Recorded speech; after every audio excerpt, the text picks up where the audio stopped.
Good afternoon, everyone. I'm Lisa Callahan, and I lead Lockheed Martin's commercial civil space line of business. So thank you for joining us this afternoon.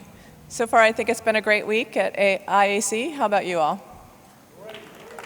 Wonderful, wonderful. I've heard a lot of great conversations, a lot of great sharing with each other, and for me, it's been a great learning experience as well. So at Lockheed Martin, we have exploration in our DNA. We've had the privilege to partner with NASA to explore the entire solar system, from the sun to way beyond Pluto. We've orbited just about every planet, mapped gravitational fields, observed asteroids, even brought back comet dust to help us unlock the secrets of how the universe was formed.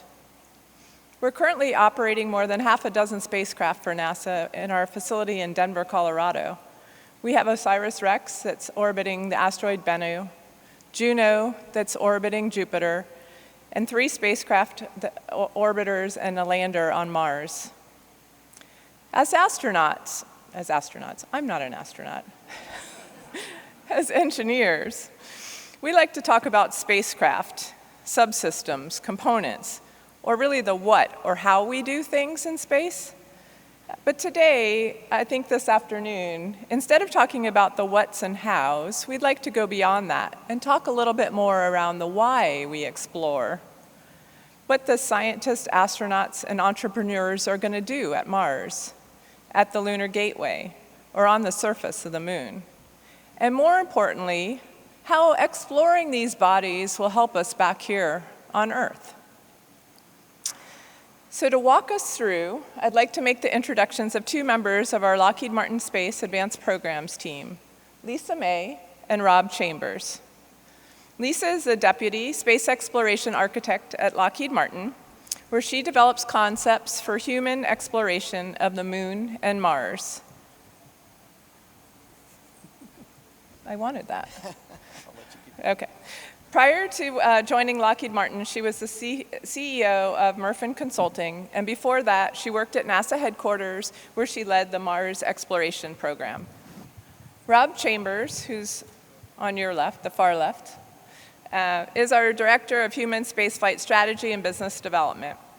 In this role, he's focused on Lockheed Martin's blueprint for deep space exploration. Rob has worked in a variety of Lockheed Martin space programs, including Earth remote sensing, the Space Shuttle, Orion, and deep space habitats. I'd also like to point out that we'll take questions towards the end of this session, and we'll talk to you a little bit more about that as we get through the talk. But I do want to remind you to think of some really good and tough questions for Lisa and Rob, because they're ready for you. All right, so now I'd like to welcome Lisa and Rob. Thank you.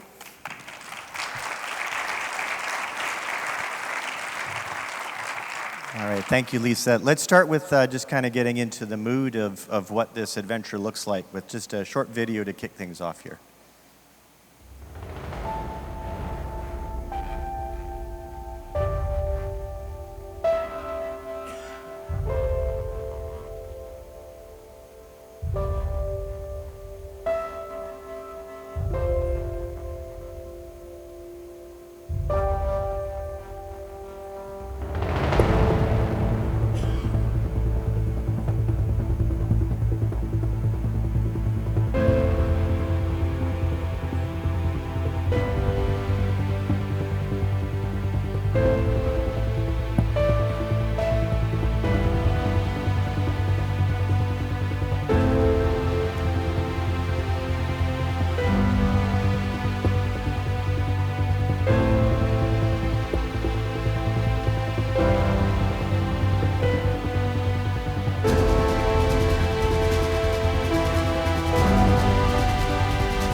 So any questions? Okay, thanks for coming. In seriousness, thank you for coming today. At Lockheed, like Lisa said, we tend to, as engineers, really think about the what and the how, and that's really what that video showed, and some of you may have seen pieces of that before. That's the what, that's the how we're going to go do all this, and we'll spend a little bit of time talking through that because it's a very clean and clear arc, starting with Orion, leading through the gateway to surface and on to both Mars orbit and then Mars surface activities. But it's why. The reason that we're here today is to talk about the why. If you ask everybody here, you'll get everybody plus one number of reasons why we're in this business, ranging from wanting to change the world, ultimately ensure that we're on multiple worlds, just because it's cool and fun, which someone said at a panel I was on yesterday. But from a scientific standpoint, it was John Grunfeld who said this the best. And it was, where did we come from? Where are we going? And are we alone? And you'll resonate with different questions, different people will, but those are fundamental, what we call existential questions about who we are as human beings. Understanding some of the primordial aspects of how our planet was formed. Understanding, the picture on the bottom is not from Hollywood. That's a NASA rendering of what Mars looked like in the far distance past on the left and what it is today on the right. That has real ramifications for us here on Earth and for our understanding of other worlds out there where life could exist. And then, of course, fundamentally on the right-hand side, either answer, right, would be absolutely impactful to us as a human race, whether it's yes or no. So, when we talk about why we're going to go, you kind of need a reference point, and this is a little bit of what and how, perhaps. But a few years ago, 3 years ago, I guess it was, we laid out what we viewed as a reference mission for the start of exploration in the Mars system. And we call it Mars Base Camp, and it's conceptually an orbital system with a lander, single-stage cryogenic lander. And we're going to use that as our discussion point today to look both forward onto the Mars surface and then back to what we're going to do at the moon. Every single thing that we're doing in the Artemis program feeds forward to this vision that you see on the screen here today. Everything from habitation to propulsion, the science and operations, the life support systems, habitability, the infrastructure, the operations, and most importantly, the human experience. And so Lisa and I today are going to walk you through these, and our objective, as you can see from what we call the Little Prince picture on the left, for those of you familiar, it's kind of whimsical, but we really are climbing this ladder that takes us past the moon and onto Mars. The orbital systems are derived from one another, and we're going to build those up with the gateway. The landers are using similar and in fact, in some cases, exactly the same technology, and the operations we're going to perform are the same. The path to Mars has always led past the moon, and that's what we're going to talk about today. Lisa. So I'm gonna lead off with a little bit of science here. It's a little bit of where we're going to be on this chart. Like Rob said, let's envision the future before we talk about what we've done and why we're going to move towards that future. And there is a wealth of science we've been doing at Mars. There's a wealth of science we're going to be doing at the moon, and so much that's enabled by the return of humans to the moon to stay. And then moving on and learning how to do the field work, the field geology, understanding how humans work in different environments. We've had a decade of International Space Station data, but humans behave differently. Our microbiome and our bodies and our biology and even the bugs we carry with us behave differently in different environments. Understanding how to translate from one environment, Earth to station to the moon to Mars. Knowing those things will help us, particularly when people are gone for a long time to Mars. Going for a few days or a week or 30 days, a month to the moon is one thing. Going for the 26-month or 3-year round trip to Mars is quite another. And so not just understanding any particular single point, but being able to translate and predict and keep humans safe as they move from one place to another in our solar system. The other is sample return. Where did we come from? One of the fundamental goals of NASA is to understand the evolution of our solar system, how the formation and evolution of the solar system, and where did we come from?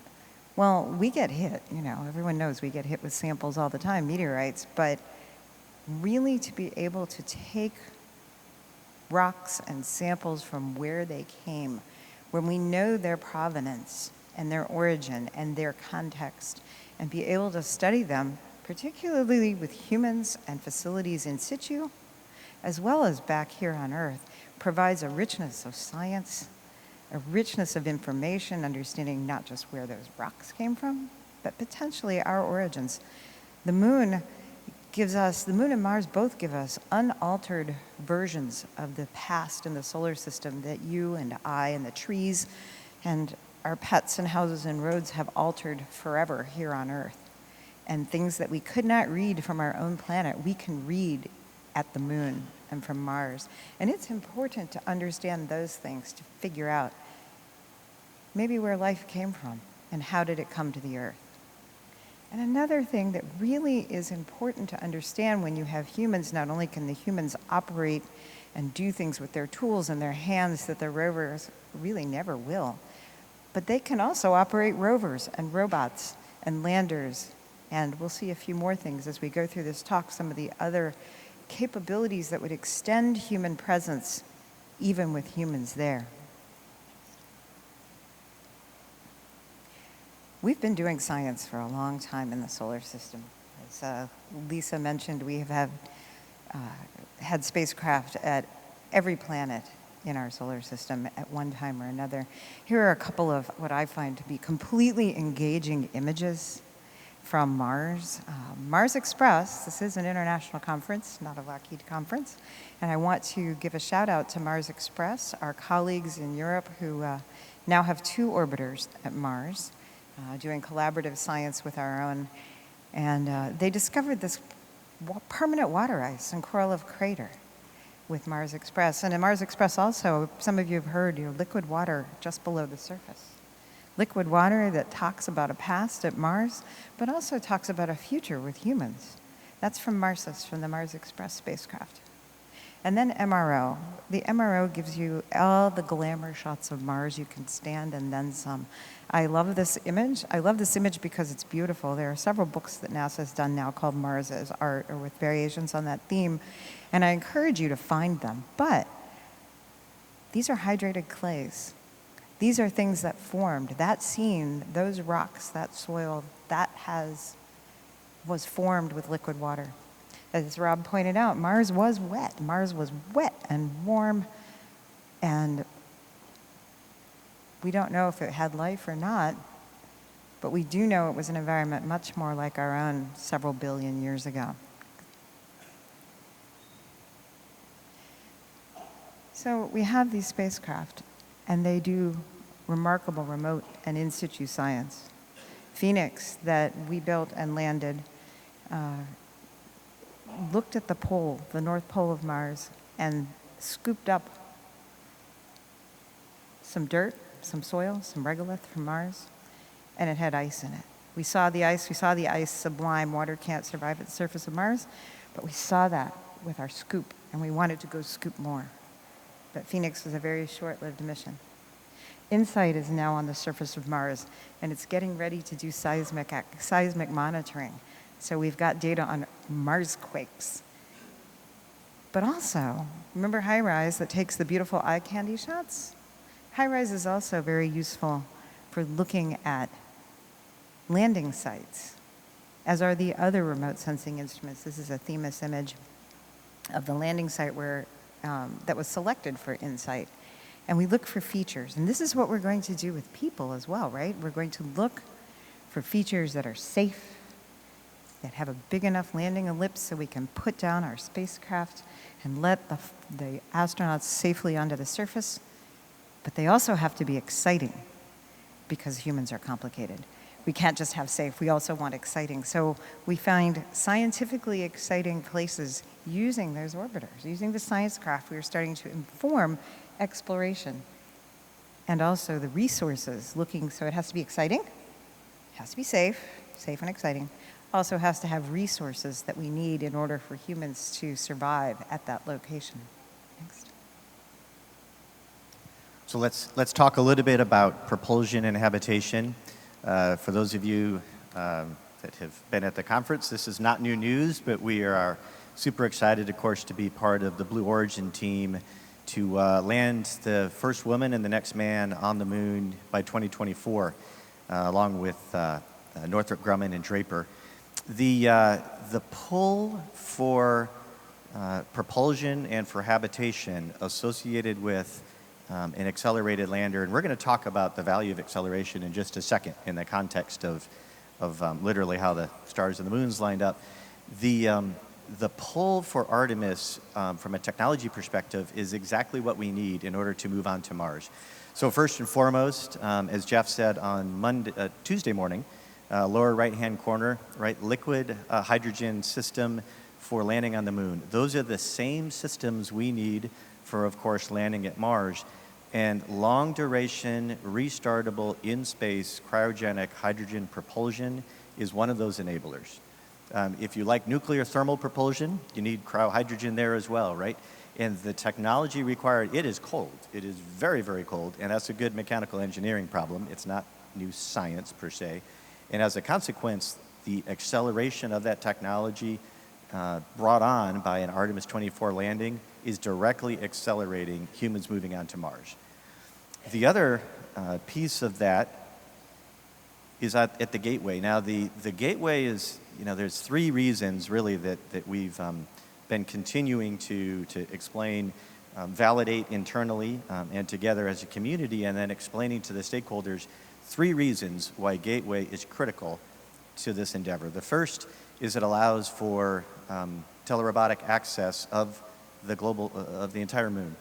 Those telerobotic systems that we talked about, and we're going to talk a little bit more about, the ability to wring more science per day or per hour out of our activities is drastically enabled by having humans high bandwidth, low latency, right above where we're going to be exploring. And so we're going to talk a little bit more about that. The second reason is reusability. You can see here the ascent element. We're still in the middle of a competition, so although you can go see what perhaps our ascent element looks like, or perhaps not, at the bottom of the escalators. This is a slightly older rendering of that ascent element. But it's a lot easier to reuse and refuel an ascent element when it's got a dry dock to go to. And that's really what Gateway is in this context, is it's a dry dock. And then the third is that's where we're going to build up the systems that will take us to Mars. NRHO is ultimately a high Earth orbit. That's a great place to build up a system that you want to then use high efficiency engines to get you out with very large masses out to the Mars region.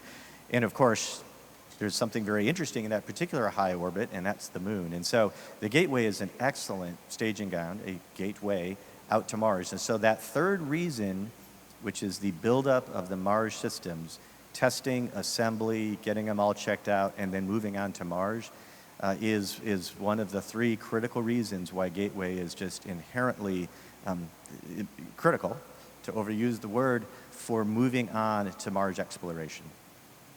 The systems within, from a habitation perspective and life support, very common between Orion, an ascent element, and what you see is the mini-hab here. This particular image shows almost something more like a node. We'll be able to test those systems out as we move forward. The other is the propulsion. And this picture is great since it features on the right-hand side the power and propulsion element. Solar electric propulsion is the enabler for moving large masses uncrewed, where you can take your time and move them out.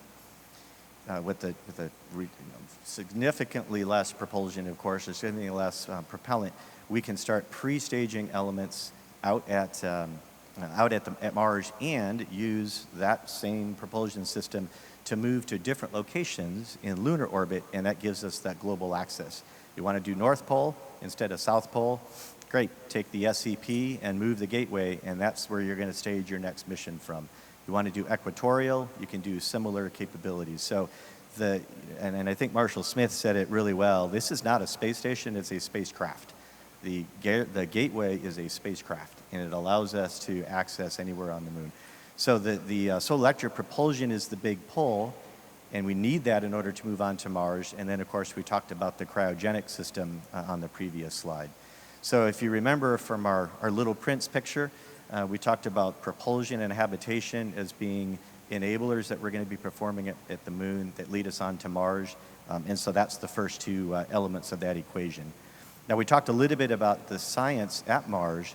Let's talk about what the science at the moon looks like. And it's different, but the techniques and the tools are similar, right? The techniques and the tools are similar, and it's really, the moon is very different from Mars, but the understanding of where the moon came from is also important to that same story of where we came from. And it's also an interesting place because it's full of rare earth materials that can be used for other purposes. So what we're looking at here is we're looking at a couple of missions from over the decades. Lunar Prospector that found the rare earth elements originally, and Grail. Grail is an interesting twin spacecraft that were mapping the gravity of Mars. And mapping the gravity of Mars and using topography data from another spacecraft to try to figure out what the crust is made of and what Mars is really made of. Thank you. The moon. We're on the moon now. Are we? Are you sure? Well, you know, it could have informed us about the Mars. Right, what the moon is really made of. And Grail also found a richness of minerals at the moon. And it's important to understand not only that, but for example, this bombardment of the moon, we can actually read that history, and we think that is where life came from into the solar system. And that's where we think that the Earth got life, but we can read it there on the moon. So it's not just about flags and footprints. It's not just about sending people to live in a cold, dark place, but it's also about understanding the history of the solar system in a different place. So here you can see that topography data that Grail used to understand the moon and what it's made of. But we also, like we were talking about at Mars, we use that topography data from Lola, and we use high resolution imagery from LROC, the camera on LRO. And we, like we do on Mars, map landing sites or potential landing sites and resource maps.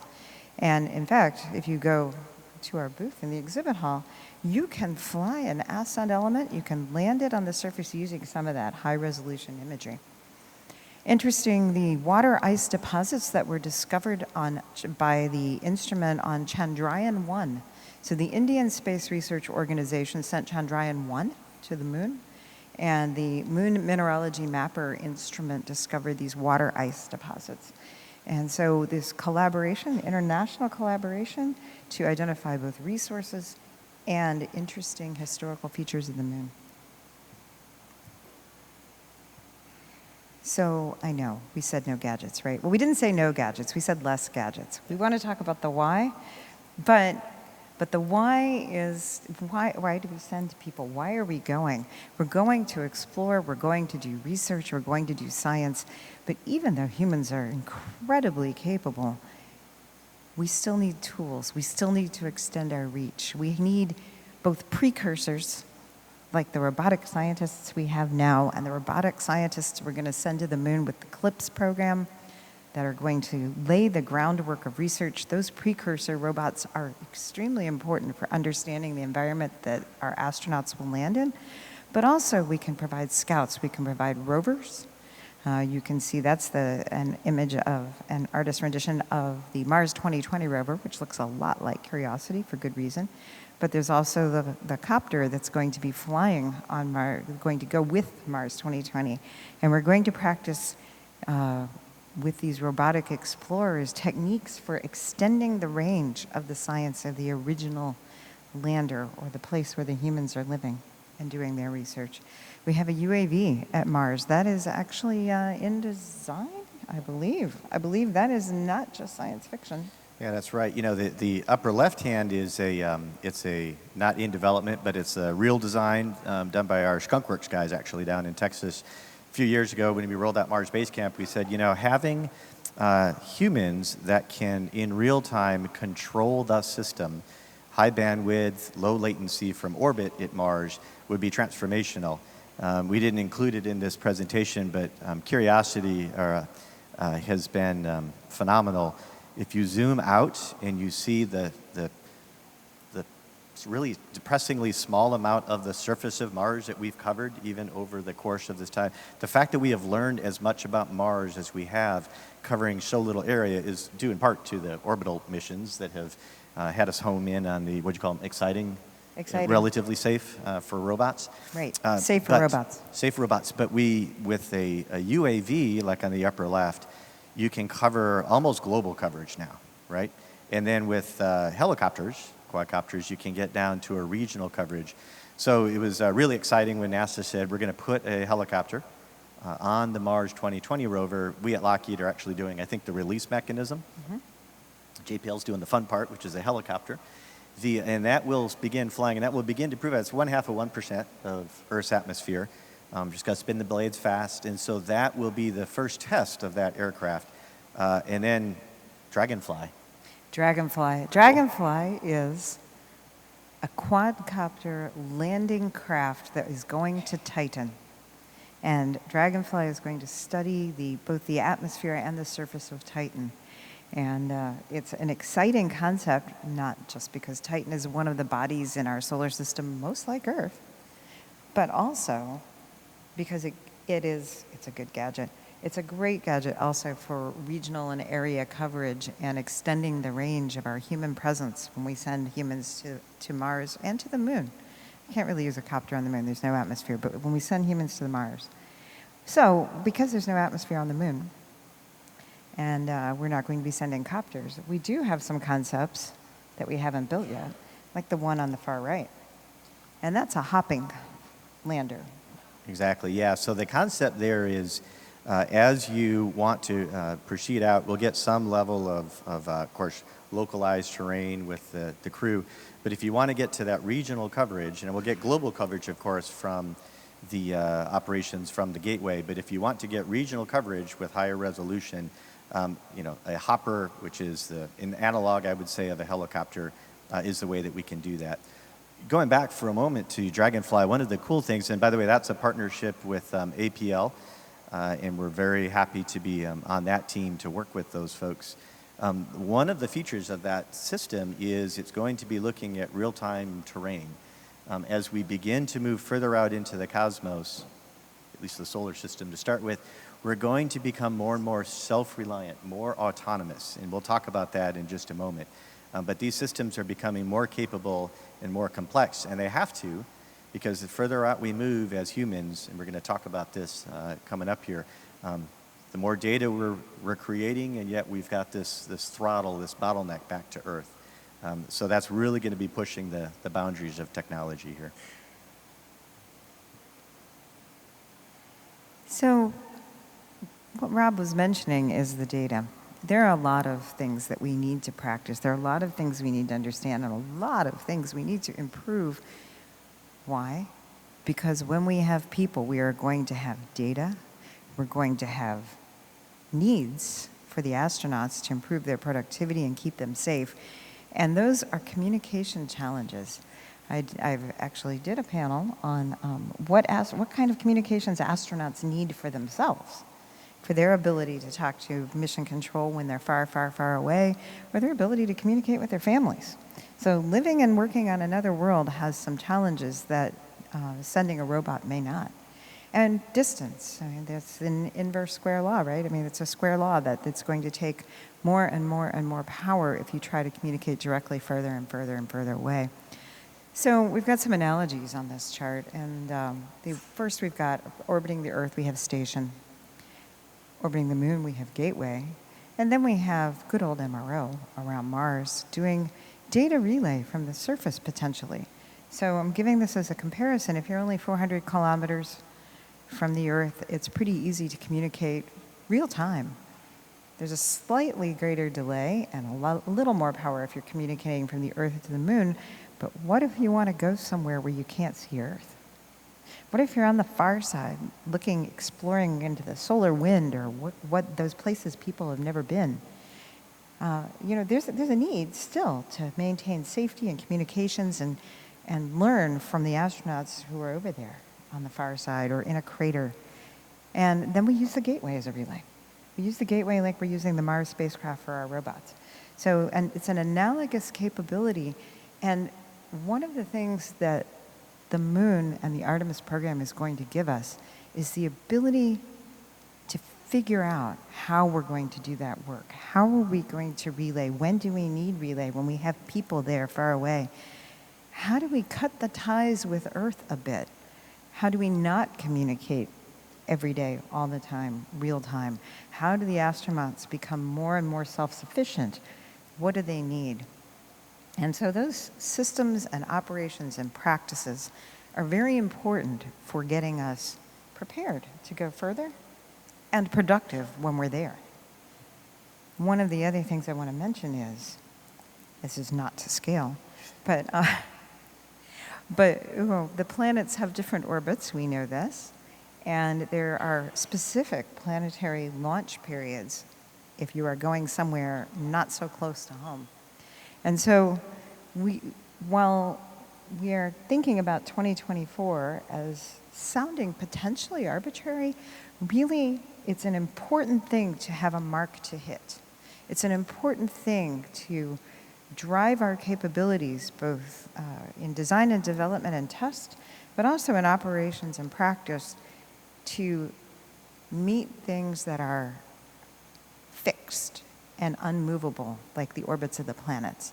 So while the moon is conveniently close, we really do have to understand what it means and how we cope when you can only go when Mars is catching up to Earth or Earth is catching up to Mars. Yeah, so we talked about we've had the opportunity to be on 4 landers on Mars. We have not missed a launch window yet. We've been ready, and those are immovable. I mean, if you miss it, then you got to wait 26 months for the next one. And we're going to have to get into that cadence when we begin those Mars missions. And so when we talk about the moon being an analog for science and for propulsion and so forth, operations is just as critical. And you have to be able to do it safely, but you have to be able to do it on time in order to hit that window. There is no wait for an extra few months to finish out those tests, and that requires planning. There was an interesting comment from Dr. Mike Hawes, who runs Orion. He's got a long history with NASA, and we were talking through all this, and he said, when we took ISS and moved it conceptually before flying it up to that higher inclination, it resulted in shorter launch windows. Lisa, you were talking about launch periods, and there's windows, but the launch windows, and he said, there were folks that said we would never be able to launch within those shorter windows, because at a higher inclination, right, you've got more delta V penalties. And he said they didn't think we could do that, these 10-minute windows. In truth, we did it. And in fact, we really hit 5-minute launch windows in reality. That is just required planning and training, but you don't do it unless you have to, unless you force yourself to. And that's really one of the strongest reasons for pushing for 2024 is we need to get into the habit of being able to meet the launch windows if we're going to, or the launch periods, if we're going to be able to repeatably and sustainably go to Mars. And then the other reason is why not? The technology to go to the moon and return to the surface exists today. There's a bunch of systems and mechanical and chemical engineering that needs to be worked out, but we, the community, the human race, we do that very, very well. There's no reason to not, and it's you folks in the room. When I say we, it's you, not me. The other thing about this slide that is really resonant, probably a lot of the folks in this room talk to students a lot, and what I found, you look at this slide, you said it's not to scale. It's incredibly not to scale. So this is what I talk when I go to schools. If the Earth there were just a school globe, out of everyone that has ever left the planet, almost all of them have gone no further than a half an inch away from that globe. The moon is 30 feet away, so halfway back to the back of the room here. Mars, 5 miles away. So I want you to visualize Old Town Alexandria, maybe. Yes. Being from Denver, I had no idea how far anything is. So imagine taking a grain of salt and taking about 9 months to walk 5 miles away and sitting out there in the parking lot in the rain and the snow and the ice, protecting that grain of salt and then coming for about a year and then coming back. That's what a mission to Mars is from an Earth that's a planetary school globe sitting here on the stage. When you look at the audacious goals of what we have to do, that is why we're going to the moon. That is why we're going to be running these long-duration missions and why we're going to be practicing all of the operations and learning how to live and work and thrive in space to get ready for that 5-mile trek with a grain of salt. Infrastructure. Infrastructure. So this is a sort of a minimalist existence on the moon that we're showing here, but it's got some important features to it. It's got power. You can see that in your lower left corner. There's power, there's a support lander package in the background, and we've got an interesting take on habitation, which is a pressurized rover. So it's sort of the RV of the moon, where the astronauts can live and then suit up and go out, and so it extends their range. So what we were looking at is developing some basic infrastructure. One of the things I like to point out to people is we talk about in situ resources. We have these science missions that identify resources, and we know the things that humans need to exist in a remote location. But the thing that often is overlooked is they need power. You can't operate machinery on a foreign, or anywhere. You can't operate machinery in general without some form of power. So having these power stations and other things in place and really understanding what it takes. I mean, I talked about Phoenix on Mars, and they had the scoop, the arm and the scoop, and they're going to scoop up some icy soil and analyze it. The icy soil did not cooperate. They almost broke the scoop trying to get that icy soil up. It was not at all what we expected. So even when you send humans, you still need infrastructure and the ability to adapt your environment and adapt to your environment real time while you're there. So a little ingenuity along with your infrastructure. This is probably a good place to talk a little bit about commercialization as well and secondary payloads. That's what you don't see on this picture. This is it's the haiku equivalent of a poetry of the moon or something. What you just see here is the basics, right? What you don't see is the fact that with this small level of infrastructure, and this is a relatively small amount of activity and effort that NASA and the international partners working with industry can put in place. But once you have this, you've got communications relays, you've got power, you've got navigation systems and services in place, and you've got transportation to and from the surface, both with CLPS, like Lockheed Martin is providing in the upper left-hand corner, and the human lander there in the middle right. Those are performing and providing the transportation capabilities to the surface, along with Orion going up to the gateway. Once you have that infrastructure in place, all of the things that we have been talking about at this conference for the last several days are now enabled. Somebody that's got a creative idea for sintering the soil in order to make a solar panel, or establishing a radio frequency telescope in the lee of a crater. Any of those types of functions, if you have to provide the navigation system and the communication systems and the full power infrastructure and figure out how to keep it alive overnight, those are all very difficult problems for each and individual person to have to solve individually and independently. When you provide an infrastructure and you provide a transportation where you can be a secondary payload, you can buy a ride on a CLPS lander or be included on Orion going to the gateway, that's transformational. And so when we think about what the nation states and the agencies are doing, it's not just random and it's not just building some things, it's building the infrastructure that will then allow the CubeSats and the small landers and the payloads to perform. We announced last year at IAC an initiative in partnership with NanoRacks to start bringing in secondary payloads onto Orion. We figured we owed you a quick update on that. We've been successful in identifying a number of those. I can't tell you today what they are, but we'll be announcing those within the next 6 months of things that will be flying on EM1 that we've done in partnership with, or I should say Artemis 1. It's still getting used to saying that. Artemis 1 here on the first uncrewed and the last uncrewed flight of Orion coming up here in just over a year. So that commercialization of secondary payloads on Orion, on the Gateway, on CLPS, and then as part of the ascent and descent elements down to the surface, those are all becoming a reality, and the infrastructure that we put in place are going to be key enablers to reduce that barrier of entry for all of the users. I just want to throw one little note about Mars in there. Please. So everybody's familiar with the 7 minutes of terror, which is really referring to the 7 minutes where everything has already happened and you don't know it. But I suppose if you were on the spacecraft that was landing, it would also be 7 minutes of terror real time. So when I talked about landing sites being safe, there's certain altitudes. It's landing very large things in a very thin atmosphere is extremely hard. And we've all seen the videos, and we've all seen the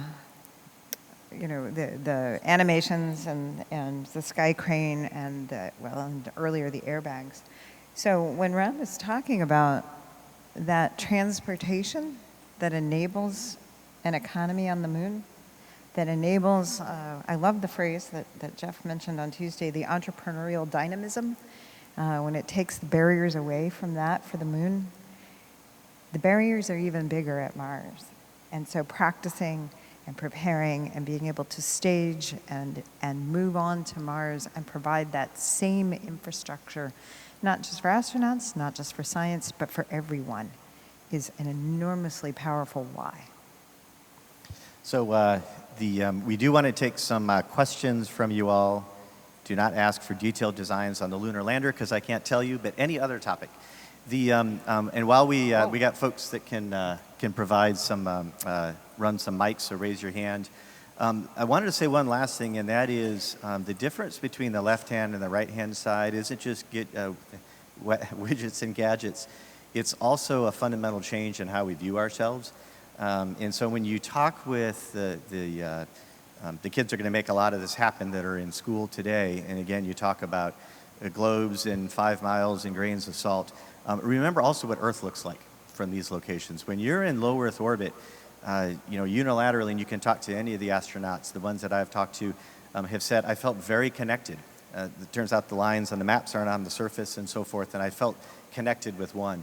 If you talk to some of the Apollo folks, they said, oh my gosh, it was like this rubber band. I could feel I was stretched so far and I could cover everything I knew with my thumb. Think about at Mars, right? From Earth, Mars is a little red dot. From Mars, Earth is going to be a little blue dot. You're going to have to pull your star charts out to see whether that's Vega or Earth that day. If you talk about a difference in perception, it's not even a globe, it's not even a planet anymore, it's just a blue dot, a pale blue dot. So when we talk about how we're going to see ourselves different, that's another reason to go, is you reinvent yourself. So with that, any questions that we can answer other than ISP of our ascent entry lander engine thing that may or may not look like the thing in the bottom of the escalator? Or the thing that Yes, you sir. saw here. Hi there, Jake from the We Martians podcast. This is great stuff. I'm really glad we're talking a lot more about why. But sometimes I worry that we're talking to ourselves here. How do we articulate this message to policymakers and probably more importantly the general public about why this is important? Since you have a degree in communications, which I didn't know until today, I'm going to let you take the first crack at that. Well, I'm sort of disappointed because I thought we were talking about why. Darn it. Oh, I always go back to those fundamental questions, the Grunsfeld ones. Where did we come from? Where are we going? Are we alone? And I go back to that, and I go, there is an economic reason that is not necessarily inherently obvious to folks yet, but it was not necessarily inherently obvious that we would all be watching movies on our phones either. So, I mean, and there are transformational technologies that we can't even anticipate. Everyone talks about perhaps the phone being the transformational technology of our time. It's GPS. GPS is the transformational technology. So once we start understanding things like there is no GPS at the moon, there is no, well, there's kind of, but there's no GPS at Mars for sure. You know, new navigational techniques, new technologies that can transform life on Earth, life on the moon, and life on Mars. Those are the things we really need to look forward to and try to paint that picture for people about a possible future that includes things we can only come up with analogies for right now. I'd give you two tactical answers that will pay off in a decade, which I guess makes them strategically tactical. And it kind of resonates with something Jeff said on Tuesday morning. He said, you know, I'm viewing what life is going to be like in about 300 years, and I can't create that life, but I can create the first step. And that is our youth, in my perspective. If you can make an effort to go to 2 schools a year and just talk about the potentials of what we're doing here, and I don't just mean like STEM and you should go into STEM, just talk about what space has done for them and what it can do. That's one. The other, and we talked about this at a panel this week, I think we've just gone through a singularity. We won't know it for about 10 years.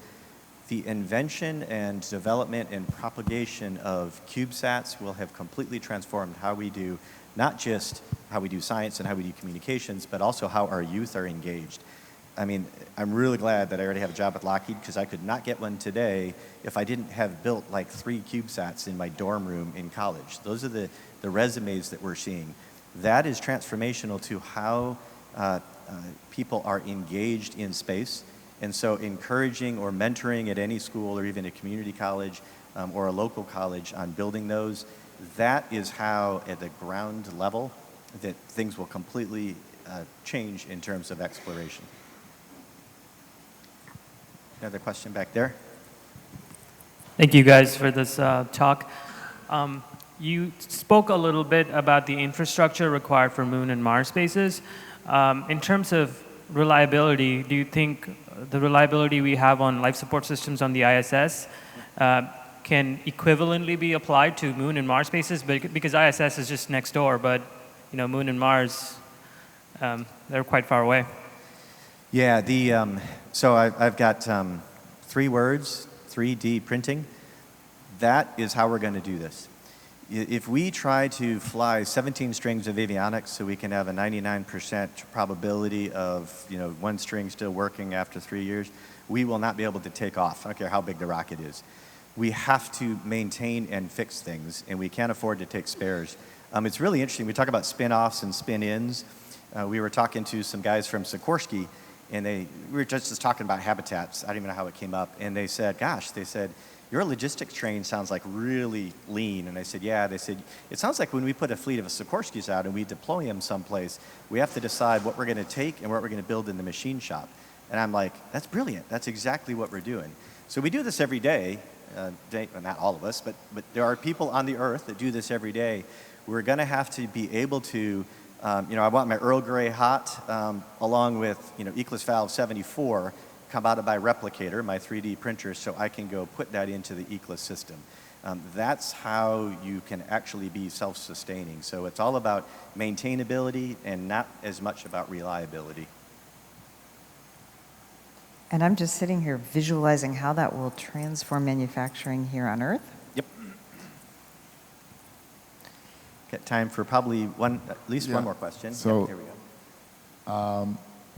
I was just wondering about the 2024 launch date, because if you look back at Apollo, for example, by 1964 the program was in full swing. Everybody knew where they were heading, things were moving fast. Now we are 5 years before the purported date, and things are just starting to kind of get together. The companies are just building the coalition. I do wish that we get there by 2024, but as fairly executive people in Lockheed Martin, can you talk a little bit about the processes that you have in place to maybe review this date, maybe to amend it in case either on safety grounds, operational success grounds? how does that work from an institutional, organizational perspective? Yeah, absolutely. That's a really good question. I'll take the first crack at it. And Go ahead.